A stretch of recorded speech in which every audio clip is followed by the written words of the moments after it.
All right, everyone, welcome Tellor Dev Call, June 5th. Cool. Glad everybody's here. I guess, yeah, fun week. So I'll be out. I'm gonna be going to DeFi Prague. If you guys will be there, hit me up. I'm working on a presentation. Still have to knock that baby out. Get it a little bit more polished. Um, that's what I'll be doing. But yeah, lots of good stuff, lots of integrations we're kind of working on.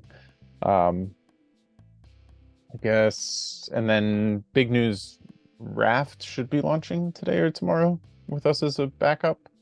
So we're going to be reaching out to them a lot, making sure they're what are they? They're a liquidity fork that uses Steth, I believe. Yeah. So, super cool project. Yeah, maybe we'll have them on sometime. We'll try and figure out if they're legit or not. On mainnet too. Yeah, so that's legit in and of itself. Mainnet's super legit. They have been testing. They have been testing on testnet, so yeah, so it's a good sign. We're excited for that. But yeah, let's get going. Akram, how you doing? I'm good. Working on, I guess, kind of repo hopping, trying to fix issues that we addressed last week. Just knocking them out one by one. And that's mostly what I'll be doing, and looking at the tip list to see if there are any bugs that are not that we're not aware of that are missing tips. All right, cool. And then are you working on that hashy thing still? I don't know if you saw, I sent you a DM of I forked the repo and kind of put some I didn't expect you to be here, so sorry, I'll look at it.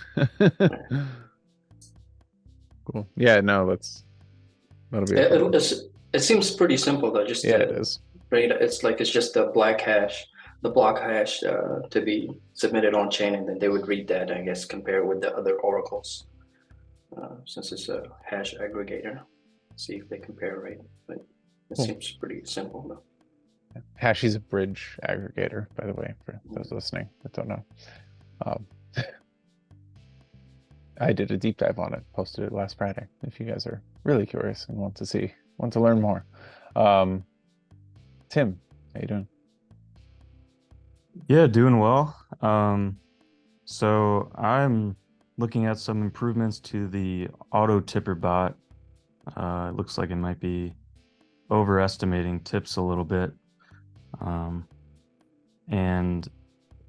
then there's also the improvement of factoring in the time-based rewards again, so people aren't overpaying.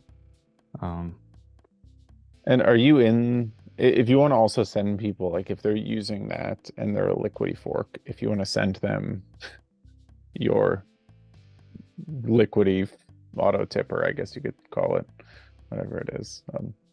Oh yeah, definitely push people towards that one. Yeah, absolutely. Because we have, what we're talking about is a specific fork of this auto tipper that checks for the conditions used in like liquidity type contracts. So triggers to be used to use the fallback, so it checks those triggers to actually initiate tipping. Cool.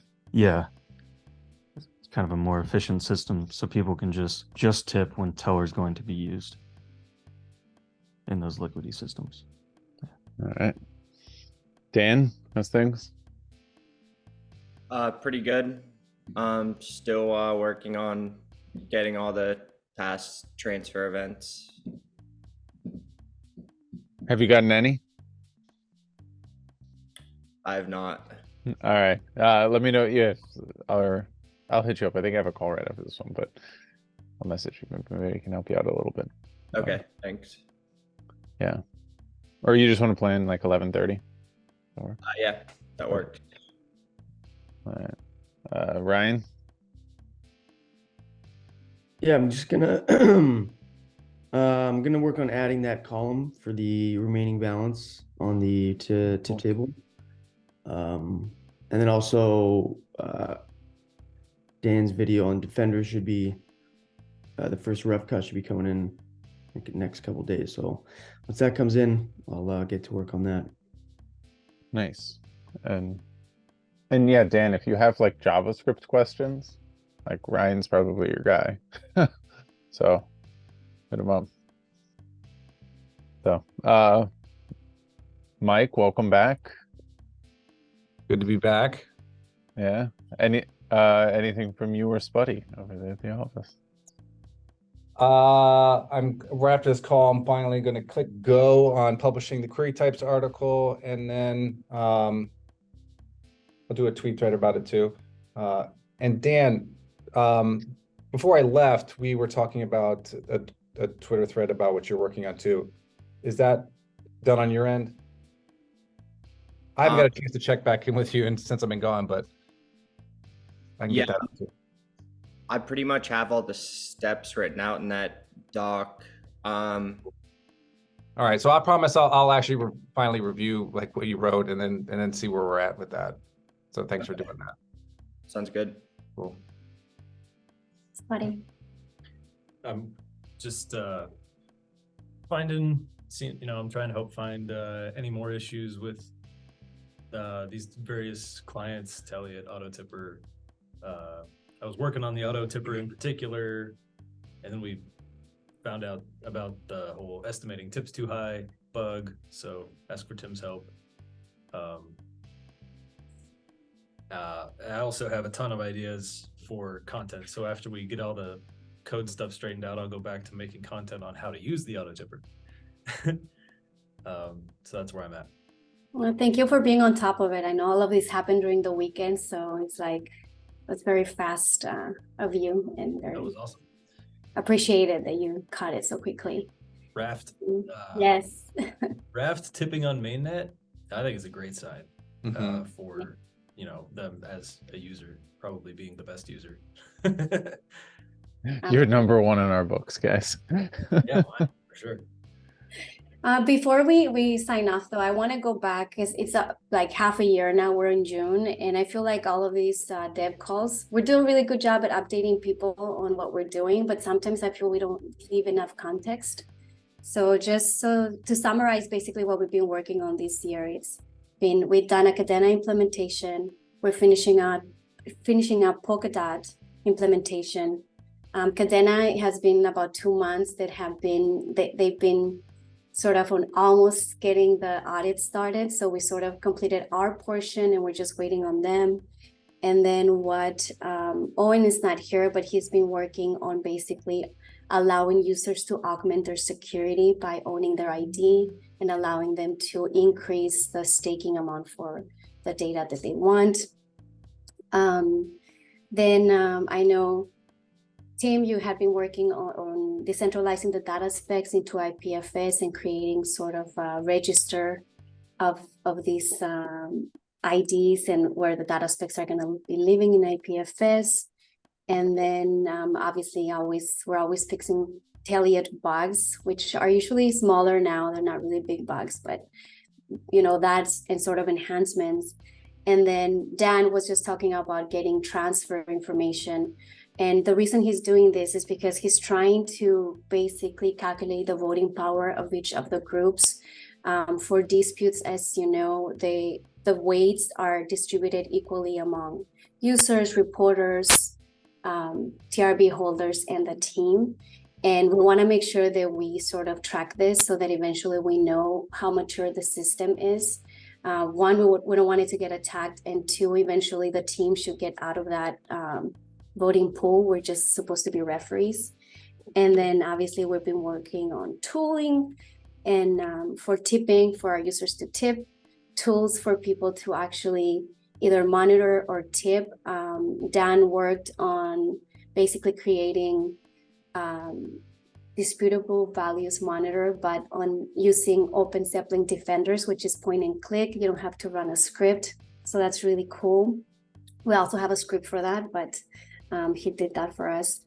And then we're also, Nick, you touched on the bridge that, I don't know how to pronounce it, but I feel like you gave enough background on that. And then we're also this year, we're focusing a lot on being out and in conferences and hopefully getting the name of Tellor out there. We have good tech. We just need to make sure that people know we exist and that they start using us. Nick was in Lisbon. We were just in Montenegro. He's gonna be in Prague this week. We'll be in Copenhagen at the end of the month, and then we'll be in Paris for ECC in July. So we hope to see you all there, or just stop and say hi. We'd love to meet everybody. And that's pretty much what's been going on for this half a year. I'm sure I missed a lot of other little things that always come up. But it's always testing and making sure that our front end and our Tellor is working correctly. Ryan, I know you'll be doing a really great job at keeping up with us, adding and expanding to new chains and trying to make sure that we reflect those on our front end. So that's also really great that we can see a full circle now. And that's pretty much it. That's half a year. And I hope that gives you guys enough context as to when you hear us just sort of give updates where we're at.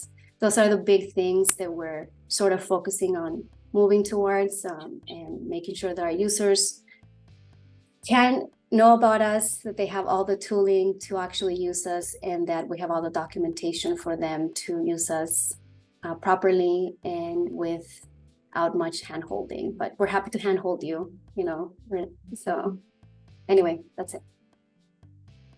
Nice. And Owen's not here, but we also have to, Spuddy, if you want to make sure we follow up Darwinia chain.